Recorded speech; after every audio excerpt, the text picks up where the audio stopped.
وإن أوهن البيوت لبيت العنكبوت لو كانوا يعلمون. The weakest of homes is the home of the spider, if only they knew. And it's not just because of the web, but also for what happens inside it too.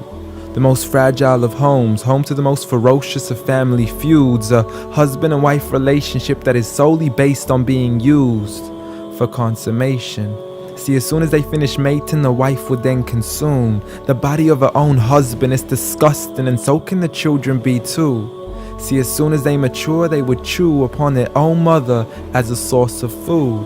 It's sinister, it's crude. I don't want to imagine it, but it's true. And such the examples that are used, not because God can be cruel, but for God to prove that the weakest of homes are those in which the inhabitants are abused.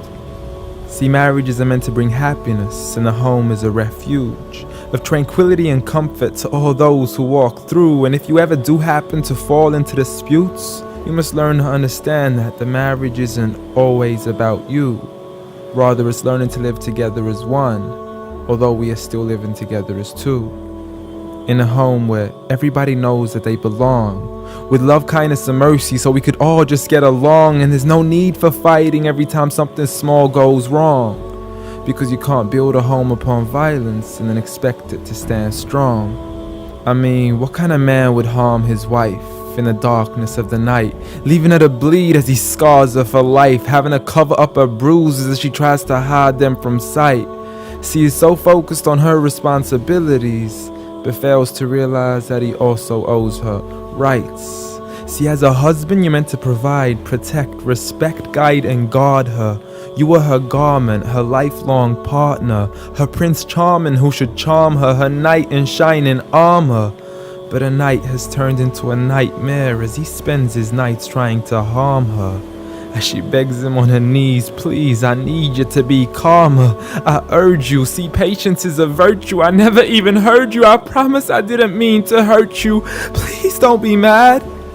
And please don't let the kids see, cause it's not right for a dad. It's sickening, it's sad that such scenes are happening in reality within the homes of so many broken families. It's a calamity that we forgot what the meaning of marriage is. Did you forget that the best of you in character is he who is best to his wife?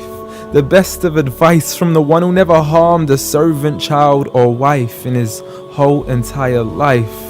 Muhammad sallallahu alayhi wasallam. He was the best of examples in how to treat a woman right.